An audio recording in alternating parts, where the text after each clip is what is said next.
Hello viewers, আসসালামু আলাইকুম।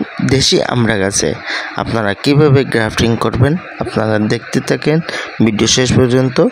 দেখলে লাস্টে দিয়ে অনেক গুরুত্বপূর্ণ কথা হয়। আপনারা সম্পূর্ণ ভিডিও দেখলে অনেক কিছু জানতে পারবেন, বুঝতে পারবেন এবং বিস্তারিত আপনারা কলম হওয়ার এবং টেকনিকগুলো, পদ্ধতিগুলো কী কারণে আপনাদের কলম নষ্ট হয় সম্পূর্ণ ভিডিও দেখলে আপনারা শিখতে পারবেন, জানতে পারবেন এবং কি বুঝতে পারবেন। দেখেন, আমি একটা দেশি বীজ গাছে কীভাবে একটু আগার দিক দিয়ে করছি, এই কারণে আমি যে সায়নটা নিছি ওইটা একটু ছোটো, এর কারণে একটু মিল দেওয়ার চেষ্টা করছি যাতে সায়নটা একটু মিল পায়। এর কারণে আমি একটু উপরের দিকটা নিছি। দেখেন আমি কিভাবে গ্রাফটিং করি। আপনারাও আমার চ্যানেলের সাথে থাকেন, লাইক কমেন্ট শেয়ার করবেন, সাবস্ক্রাইব করে দিবেন। আর দেখেন কিভাবে আমি করছি এবং এক সাইড কেটে নিয়েছি। এই দেখেন এক সাইড কেটে নিয়েছি। এটা প্রথমত একটু সমস্যা করছে, এটা আমি করতে খুবই একটু সমস্যা করছে। এর কারণে পরবর্তীতে আমি আরেকটা জায়গা আমি নিয়ে নিছি, আর এই জায়গাতে আমি খুব সহজে করে দিয়ে দিছি।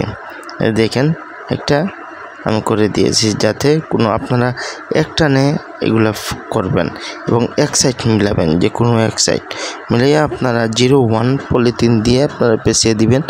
এবং পেঁচানোর উদ্দেশ্য হইল গিয়ে এই কারণে, এই কলমের জোড়াতে যাতে হাওয়া বাতাস এবং বৃষ্টির পানি যাতে প্রবাহিত না হওয়ার কারণে যাতে পানি ঢুকলে কলমের গুঁড়িতে আপনার ইনফেকশন হয়ে যাবে আর সেই কলমটা মারা যাবে।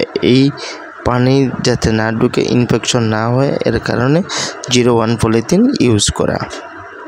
দেখেন কিভাবে 0-1 পলিথিন ইউজ করে আমি সারা ডালটা পেঁচিয়ে দিয়েছি। আপনারাও এই ধরনের ওরা পেঁচিয়ে দিয়ে দিবেন, দেখবেন আপনাদের কলম হয়ে যাবে। এমনকি আপনারাও চাইলে বাসা বাড়িতে করে নিতে পারবেন, কাটার অথবা আপনারা ব্লেড দিয়েও আপনারা নিজেরাই কলম করে নিতে পারবেন খুব সহজে।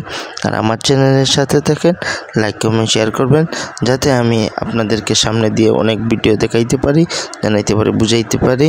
এর জন্য আমার চ্যানেলটা একটু আপনারা সাবস্ক্রাইব করে দিবেন। দেখেন পুরো উপরের দিক দিয়ে সহ আমি পেঁচিয়ে দিয়েছি, চোখটা খালি রেখে। আপনারাও এই ধরনের চোখটা খালি রেখে দিয়ে করে দিবেন। এবং ফিতা আপনারা চাইলে আমি আবারও বলছি, বড় পলিথিন থাকে যদি আপনারা আবার